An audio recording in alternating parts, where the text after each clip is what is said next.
So recently this week I got asked by somebody brand new to gardening whether or not I had any advice that I could offer for a first time gardener, someone who's brand new to it, hasn't done it before, and as a matter of fact, I do. I've been keeping a notebook, which I highly recommend everybody do. That's like one of my first things is get a notebook that's dedicated to gardening and write in it religiously anything you plant, anytime you start transplants, always mark what you put where, because all the seeds end up looking the same and all the little sprouts end up looking the same, so there's nothing worse than not knowing what you planted. Um, Happens a lot.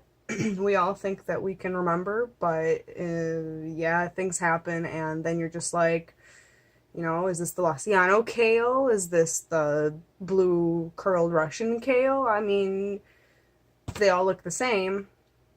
How are you gonna know?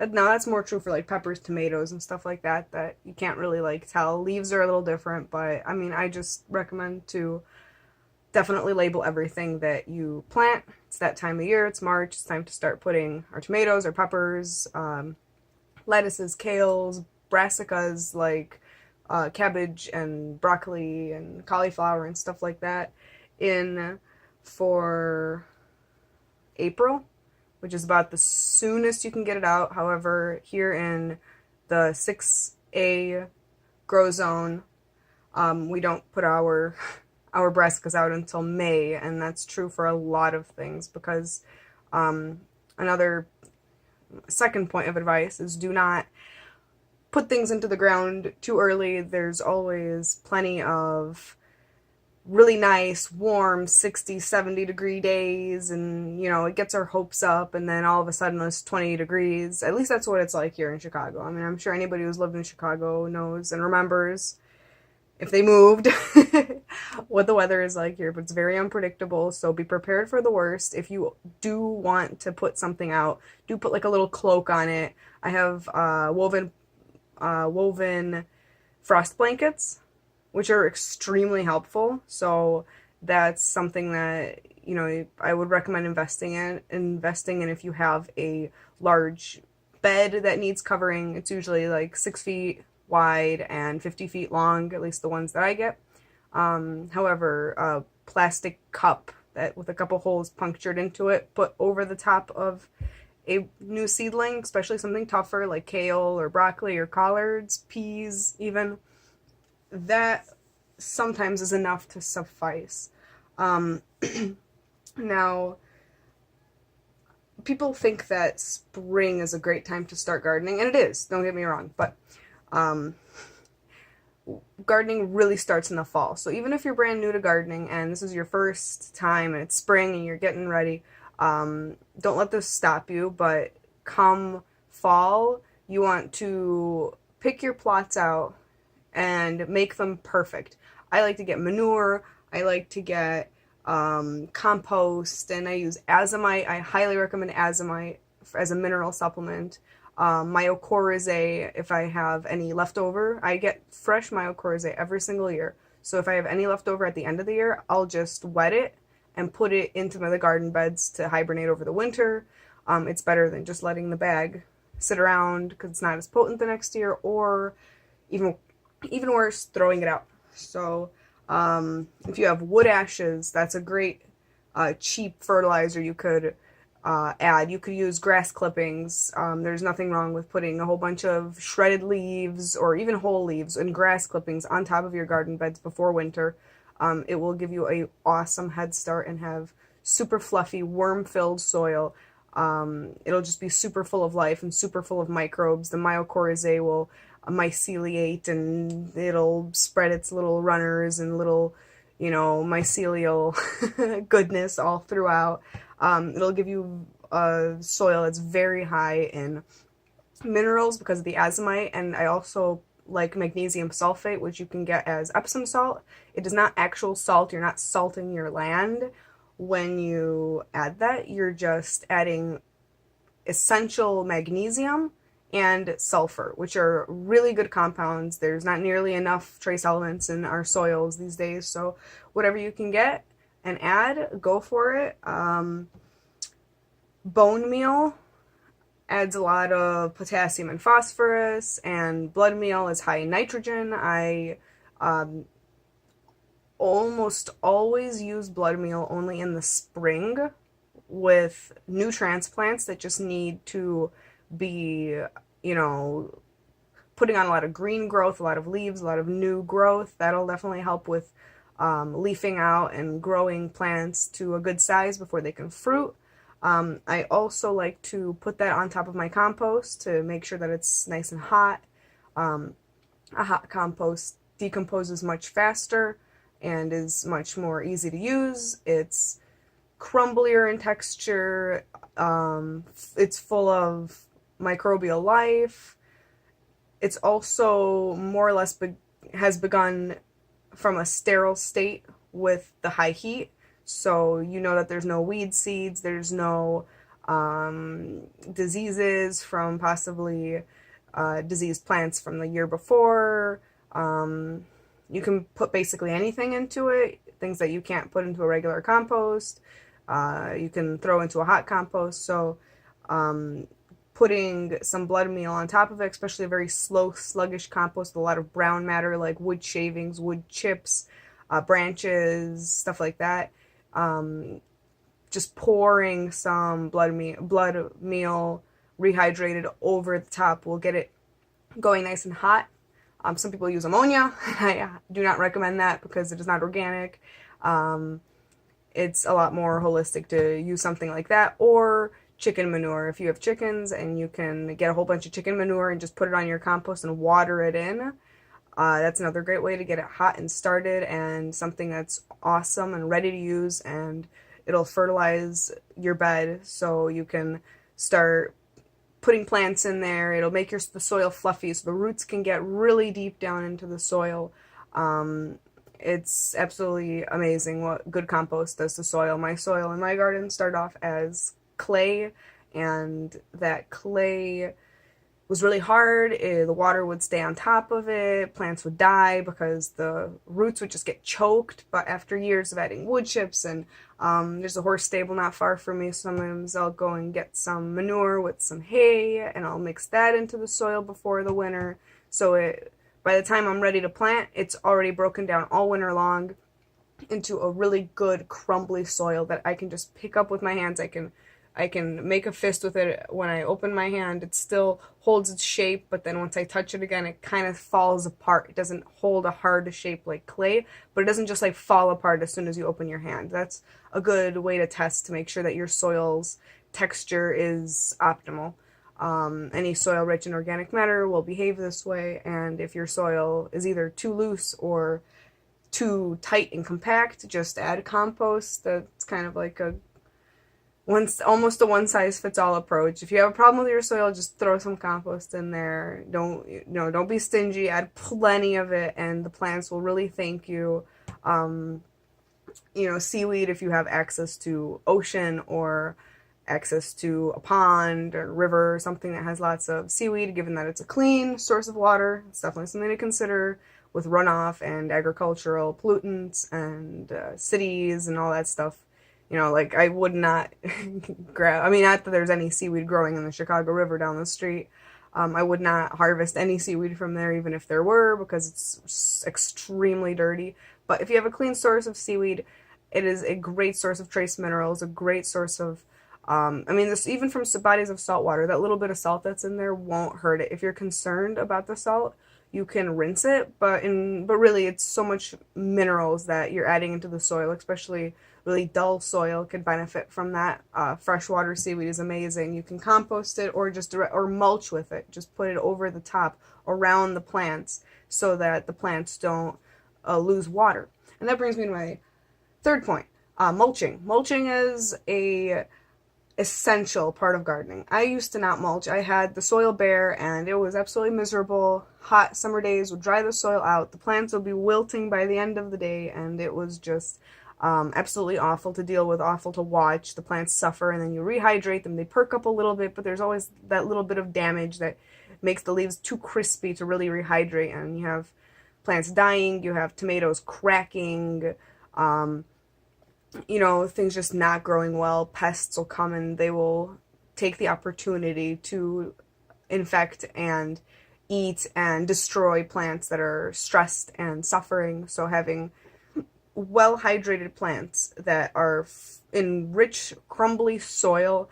that has been, fertilized, and you've got all your minerals in there, and so the plant is just really healthy. Pests, they don't want those plants. They will try, but the plant is too strong.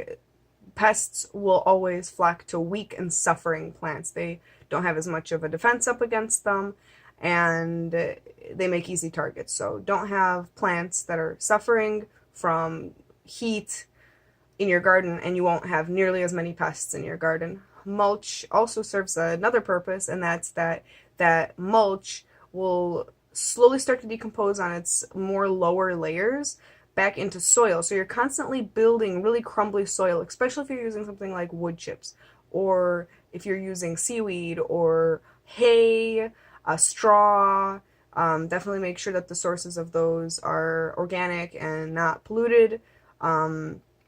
Really, anything that you could put. Some people use cardboard, some people use black plastic. As long as you keep the soil covered. Soil does not like to be bare. You could see this in nature. You could see when humans disturb an area of ground and suddenly that patch of soil is exposed. Come back in a month and that patch of soil will not be exposed. Nature will come in, it'll cover up that ground. Nature does not like it when there's bare patches of soil like that. That's why nothing really grows in the desert or has a hard time growing in the desert, because of the lack of mulch and the lack of super organic fertilizers that really in nature come from the mulch layer. In a forest, when the leaves fall and the branches fall and animals poop and fruits and stuff start rotting, it all adds up onto the floor of the forest, and little by little worms will come up and they'll bring those nutrients down into the soil. The trees will take them back up again, and then, it just, nature has already figured out how to do this, and we just got to catch up, and we just got to see what nature is doing and just copy it, and we'll have a lot more success in our gardens. Cow manure is a great source. Growing comfrey I highly recommend that. It's a plant that just grows over the course of many seasons. It spreads from roots. I prefer the Bocking 14 variety that only spreads by root runners and not by seed. Unless you want a lot of comfrey, then you can get any old type. But in my garden, there's limited space and I can't have comfrey taking over everything.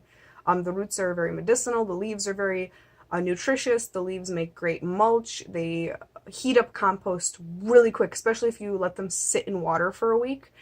Throw an air bubbler in there too, like one of the kinds that you find at the fish store for aquariums, and you'll have great aerated compost that will heat up real fast when you drench it with that comfrey water solution.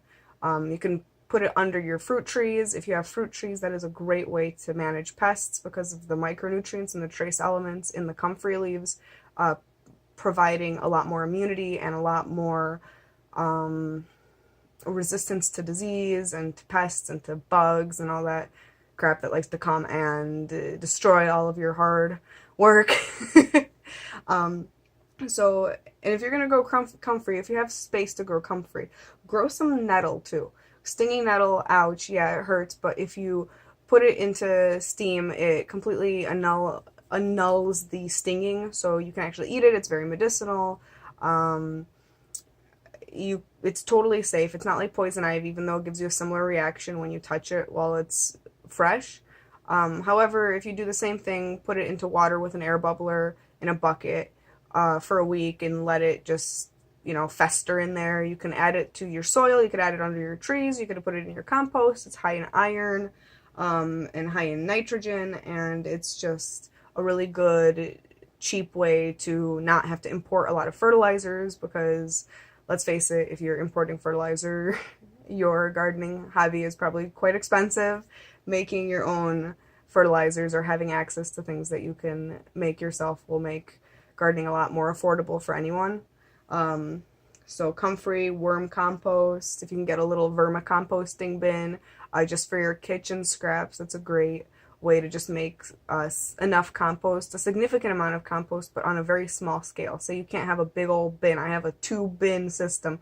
Not everybody can have that or has space for that, but a worm compost is just a great way to get yourself some liquid fertilizer, because they almost all have a little reservoir on the bottom with a little spigot that you can fill a cup of, worm tea and then dilute it. You dilute it extremely lightly, so the tea is just barely light brown when you're watering something with it. You don't want to use the straight up concentrated stuff, but I mean, that's fine. You have way more. It can stretch a lot further in like a little container garden if you're space constricted like that. I mentioned wood ashes, but do be aware that they're pretty alkaline, so don't use it on like acid-loving plants like raspberries or potatoes. But if you add it to your compost, they're pretty rich in potassium and trace elements, so you can make sure your compost is as nutritious as possible before even adding it to your garden beds. Coffee grounds are high in nitrogen and they release pretty slowly, so it's pretty nice to add that to your compost. Its pH is neutral once they've composted, so you can liberally throw it into your compost. We all love coffee, so put your coffee habit to good use and turn it into soil fertility and good crumbly soil. It really does help the texture of the soil out, and especially if you're consuming a lot of it, it can totally go into a worm compost. Any old compost is totally safe, and I highly recommend it. That and eggshells. If you have eggshells, worms do prefer, if you're putting it into a worm bin, to crush them up first. It's a lot easier for the worms to break them down. Otherwise, in any old compost, when you're composting, things get crushed up and moved around and kind of macerated a little bit, so you don't have to worry as much about that. Oh yeah, eggshells, finely crushed eggshells around the base of plants. If you put a little ring around your cabbage or something like that that slugs and snails are preying on, it does help to keep them away. They're really sharp on the edges, and snails and slugs don't want to cut themselves while they're making their way to your precious vegetables. So if you do have a ton of eggshells, like you've got chickens and you've got eggs everywhere, just save the eggshells, crush them up, and use them at the base of your plants to make kind of like a moat of impenetrable shards of super sharp, like eggshell razors that slugs and snails just can't cross. That and diatomaceous earth helps too, but diatomaceous earth, once wet, is not nearly as effective anymore. So the eggshells keep their sharp consistency a lot longer than diatomaceous earth does. But I do recommend that if you're really struggling with pests, a little dusting of diatomaceous earth, or a puff. If you've got one of those puffers that you can just puff this very fine dust onto the plant. Not too much so you don't interfere with its photosynthesis, but it'll take care of most pest problems very quickly and very effectively. I do have a few tricks up my sleeve when it comes to pest control. I like things homemade, so I've got a lot of homemade recipes. Soft-bodied insects, and we're talking about like mites, aphids, mealybugs, stuff like that. I'll mix a tablespoon of canola oil and a few drops of ivory soap or Castile soap. Dr. Bronner's works great. I use that one because it's organic, and I like the hemp and peppermint because peppermint also has a repelling quality to it. So that's just a tablespoon of canola oil with a few drops of soap. I shake it well in a spray bottle and spray it all over the foliage, above and the undersides of leaves. This works really great for aphids. When aphids start becoming a problem, especially in a greenhouse setting, that is a great way to keep them away. Drop a little bit of neem oil in there too, and I mean, you've got like stand back bugs. Bugs will definitely stay away from your plants. Neem has an amazing effect that it is able to be absorbed into the plant that you put it on, and the plant can use it as its own pest control. Very interesting. It comes from a tree native to India, commonly used in Ayurvedic medicine, but people use it too for like ringworm and health problems when it comes to your skin, especially fungal issues. So that's a great oil to have on hand. I highly recommend it. Grubs, if you have grubs in your lawn, we've all seen them. We've been digging, making new beds, and these big, like, finger-sized white bugs are just, like, chilling in there. They turn into beetles, I think, but, they can cause a bunch of trouble, too. Um, Milky spore granules are something that you could buy. It's a natural fungus that is specifically targeting grubs. So you can wipe out an entire lawn of grubs with just milky spore granules. It's a great trick to have up your sleeve, especially if that's a big problem in your area. Um, Mites and other insects, you can use 2 tablespoons of cayenne pepper with a few drops of castile soap into a quart of water. Let it stand overnight, then stir it and pour it into a spray bottle, but make sure you sieve it first so that none of the cayenne pepper powder gets into the spray bottle. It can clog the little spritzer and ruin your spray bottle. So definitely make sure that you're not putting the solid stuff into your spray. But the cayenne is super spicy. Bugs hate it, and it's a great natural defense mechanism for keeping these mites and stuff off of your plants. Just spray directly on the foliage. You don't need to use too much. Shake it often to make sure that there's lots of cayenne in every squirt. Earwigs, slugs, and soft-bodied bugs, I mentioned earlier, can be controlled with diatomaceous earth or eggshells, fungal diseases, and this is a good trick for orchards. You can mix 2 tablespoons of baking soda into a gallon of water and spray it every few days until the problem resolves. And baking soda alters the pH, making it unsuitable for fungal diseases. I do recommend adding a drop or 2 of neem oil. It makes it way more effective, especially against funguses that just are really persistent. Powdery mildew, you can mix equal parts of milk and water and spray it on infected plants. You can also use neem oil and water. Add a little bit of some sort of carrier oil like avocado oil, olive oil, canola oil, something like that to help the neem oil kind of dilute. And then when you add a little bit of soap, it can kind of mix into the water a bit more, so it's more effective in like a water-based solution, since we don't want to be spraying like oil onto our plants. Oh boy. Insects on fruit trees. A very easy trick for that is lime sulfur and dormant oil that you can buy at a nursery. You can spray that on the trunk and branches of the trees only when they're dormant. So this is like in the winter. Sometimes you see plants that are trees that are painted white on the trunk, and that's what they're painted with. It's to keep bugs off of them, and it's a great natural orchard management technique. 2 to 3 pumps of neem oil in warm or lukewarm water with 2 tablespoons of organic castile liquid soap in a pump sprayer can be used to repel insects on any vegetable, fruiting shrub, or tree. Reapply after it rains on dry days in the evening. It cures fungal infestations with consistency. That is my all-purpose pest control. So if you're going to use any of these, use that one. That is pretty much for everything. It'll take care of funguses, it'll take care of bugs. It's great on fruit trees. So I highly recommend that. I also recommend getting some beneficial nematodes. They can be purchased online, and they can be sprayed onto the plants, onto the soil.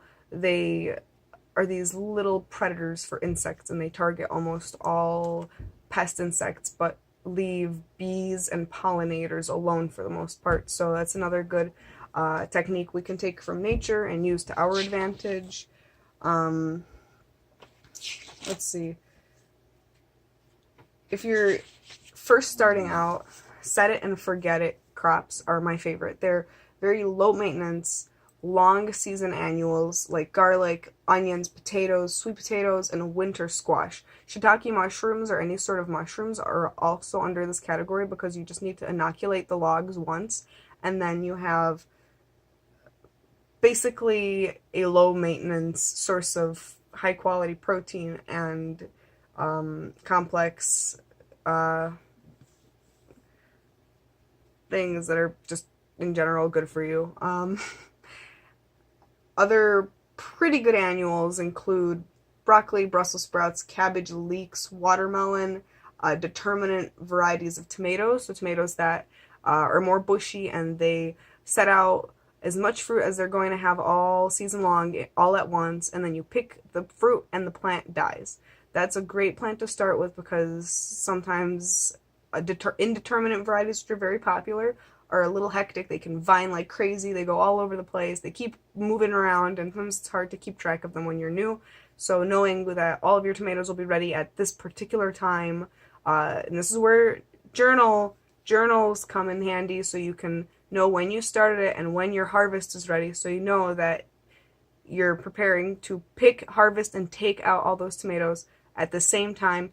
That also is super beneficial for companion planting or succession planting, where you want to time how you plant things and grow things with other vegetables for maximum yield off of a small bed or small garden.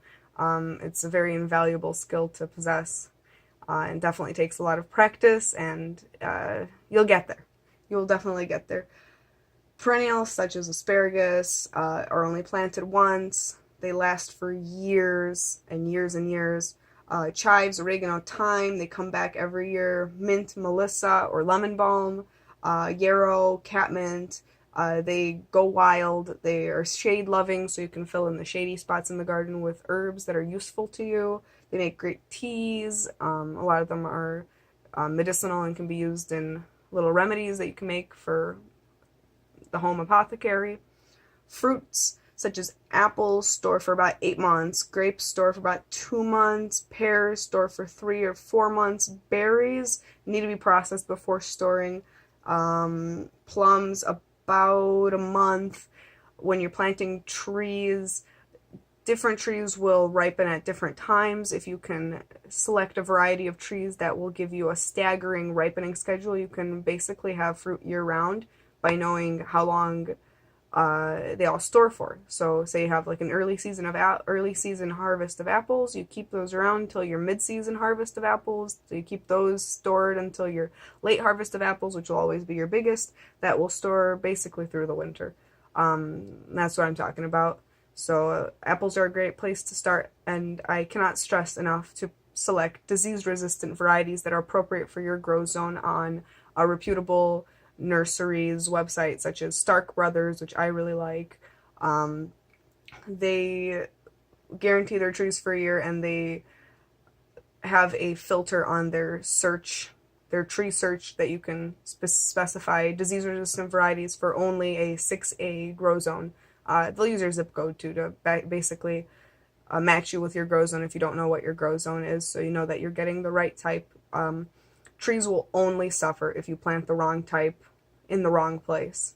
Even if you want that one, if it's a variety that does great in Texas, it won't do great in Illinois. If it's a variety that does great in, Vermont, it'll probably suck trying to grow it in San Diego. So definitely be wise when choosing trees. They're a huge investment. They're expensive. They last a very long time. And, if you have to replace them, you're wasting time. You want to do it right the first time. Do your research.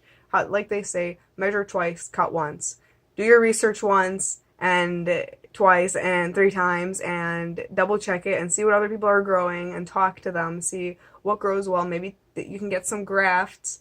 Whatever you do, just don't go to a Home Depot or Menards and get the potted trees there. They are basically everything that a nursery like Stark Brothers can't sell in a season.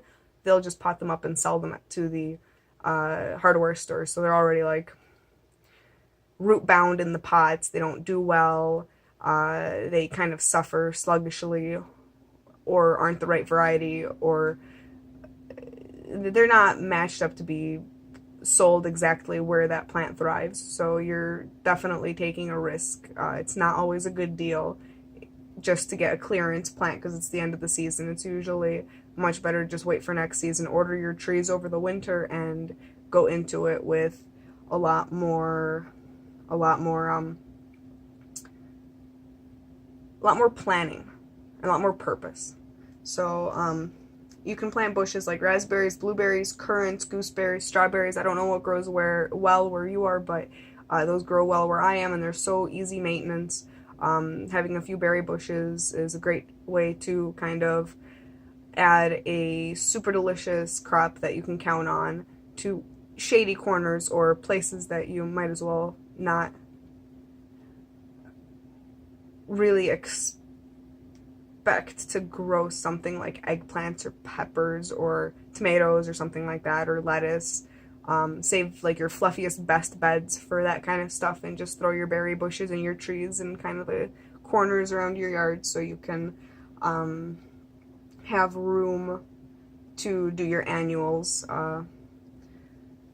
You also want to add some fertility builders wherever you can. If you can put comfrey, nettle, red clover, yarrow, all of that stuff is great to compost and great to make liquid compost all throughout the season. So it's really worth dedicating a little space to. It'll only benefit the rest of your garden. It's I can't recommend it enough. You'll be buying a lot of fertilizer if you don't have some sort of level of production of fertility on site. Let's see. What else have I got here? Well, I think I'm going to end there. I hope I didn't go off on too much of a tangent, but I don't want to make this too long, and I've got a whole bunch more tips in my little journal here, so I think I'll probably make another video. I hope this was helpful, and I hope that you were able to take away something from this and start your garden. I can't stress enough that you will make mistakes. You will have some seasons that are awful and some seasons that are amazing, and just keep learning, keep writing down everything. Note whatever worked, whatever didn't work, when you transplanted what and where, and what variety it was, and you're going to be able to pick the varieties that do best where you are, that you like to eat the most, that are super easy to sow, super easy to plant, don't require a lot of work. Whatever you end up wanting to have in your garden, you'll be able to minimize it. Try not to go overboard and get 35 different types of vegetables your first year. Start with something smaller, something that you can practice on and build on that. I wouldn't go for stuff like onions and potatoes and stuff the first year because they're pretty cheap at the store. Same thing with broccoli and cauliflowers. Cabbage, yeah, if you make your own kraut, your own sauerkraut, that's a great investment because you just will make the best kraut with your own homemade cabbage. But cauliflower and broccoli, organic, are cheap at the store, and they take up a huge amount of space, and they take a lot of nutrients. They're pretty, at least in my garden, the green little caterpillars love them a lot, so they're kind of a pain in the butt. I have to constantly spray them. So see